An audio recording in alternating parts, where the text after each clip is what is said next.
Season 3 of Vanguard and Warzone is finally here after what has felt like a marathon of a Season 2. There's some great new map additions, an impending Godzilla vs King Kong event, as well as of course a brand new battle pass for us to get stuck into. In this video I'm going to show you the best methods to rank up the battle pass on Warzone as fast as possible. Now I know last season there was issues for some players around the game awarding a lot less battle pass XP than they should have. This was for seemingly no reason and was just a bug from Call of Duty, and hopefully that's over now. If that did happen to you, you should have been rewarded something for that by now. If not, you'll probably get it very soon. Let's hope nothing like that happens this season, as it was just absolutely ridiculous. So as usual with these types of videos, I'm going to explain to you just how these things work, rather than just lead you down a blind path. Viewers of the channel may have already heard this from me in the past, but tiering up the battle pass relies on two exclusive things: the amount of time you spend in game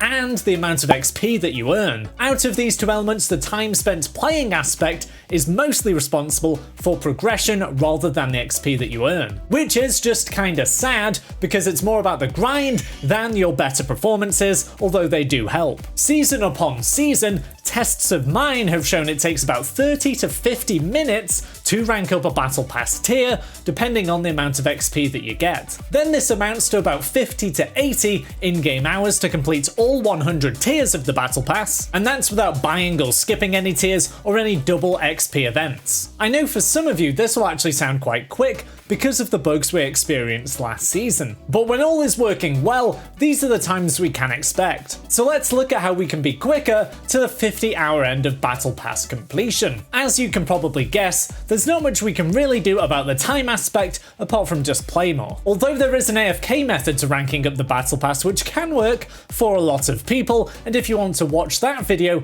you can click in the top right hand corner now. But generally, to rank up the battle pass as fast as possible, we need to get the most XP as possible in the shortest amount of time. XP of course can be gained in all sorts of ways throughout Warzone, including getting kills, ranking higher in games, completing contracts and challenges, and earning big XP bonuses. Remember though that double XP tokens actually don't help towards the battle pass, even though XP is part of the equation to help you rank up quicker. I know it makes no sense at all, but that's just the way it is. You do however get to skip a battle pass tier for every 50 ranks that you do rank up, so I guess in a roundabout way, double XP tokens can help you out that way. It's just not through the way that you'd think. Only double battle pass XP tokens will do that for you. In terms of direct methods to get more XP to rank up the battle pass, I'm going to split them up into two categories, those being active and passive. So one set of methods is for you trying your absolute hardest, and the other one is for just chilling out. Let's start with the more chilled out method,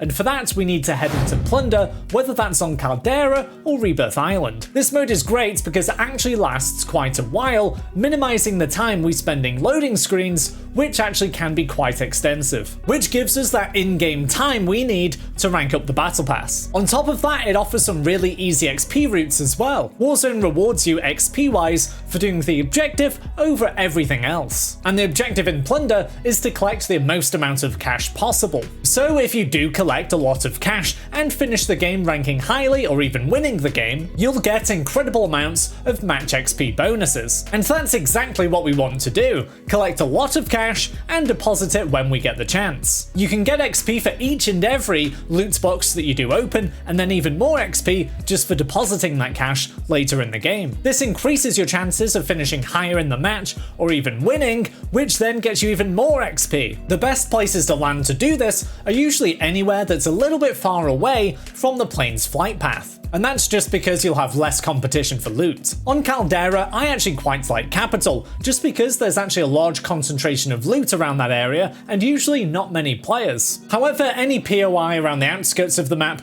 will do just fine. On Rebirth Island, this can be a little tougher just because it is a small map, but again, anywhere that's not under the direct flight path of the plane is going to be just fine. Of course, on top of pure looting in Plunder, you will get even more XP by killing players, but only do this in addition to collecting a hell of a lot of cash. Kill chasing on its own in Plunder just doesn't give us enough XP compared to just collecting cash and looting up and ranking higher that way. The combination of the two though can be very rewarding, which is particularly particularly great when you're playing Rebirth Plunder because you don't really have much of a choice than to get involved with that aspect of the game. Mixed into this Plunder approach, we have contracts as well, which are always a great way to go about earning more XP and bonuses, since you get pure XP from completing the contracts as well as cash, which again ranks you higher up and gets you more bonus XP down the line. In terms of which contracts to complete, that's entirely up to you. Supply runs and recon contracts are great because you can complete them in a very short amount of time, but they do offer less XP. For most, cash and XP combined, actually scavengers are probably best. To do all of this more efficiently and quicker, a squad is actually best because 1, you can help each other complete contracts, and 2, all of your cash is pooled towards the end of the game. This increases your chances of ranking even higher and getting more XP as a result. If you're looking for someone to do this with, my Discord is a great place to find like-minded players, and the link for that is down in the description. So we've got the more chilled out tactic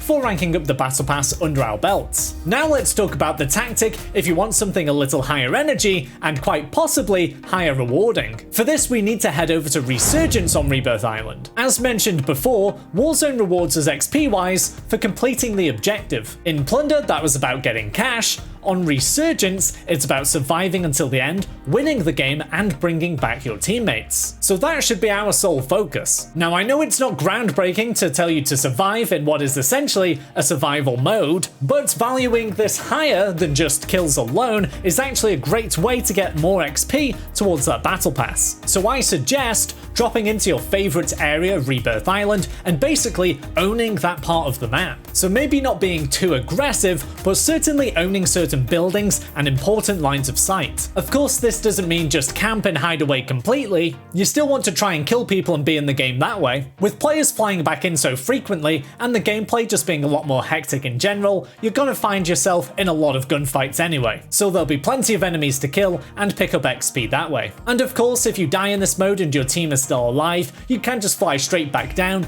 and get back into the fight. If you do want to boost your XP in the game even more though, we do have to look over to contracts yet again, since they do give out direct XP, and in Rebirth Island Resurgence give out compounding bonus XP for each one you complete as well. So the more you do, the better it gets. Almost all contracts are great to get in Rebirth Island, just because you can complete any of them quite quickly one way or another. You probably know by now supply runs, for example, can be completed super quick because they usually just pop up 10 meters away where you have to visit a shop. Then bounties are great because people are just constantly dying and respawning, and with scavengers all the boxes spawn pretty close to one another. So the choice is pretty much up to you. Again, having a squad will make this easier, so if you can, get together with your squad mates. The perfect approach to getting the most XP, and therefore battle pass progression, is actually to try and combine all of these techniques together. So we're talking about surviving the whole time, getting a bunch of kills, and doing a bunch of contracts. I know for some of you that visit the channel pretty frequently, that's not actually that much of a tough ask, but for most of us, that's not easy. You kind of have to find a fine balance between doing some contracts, getting some kills,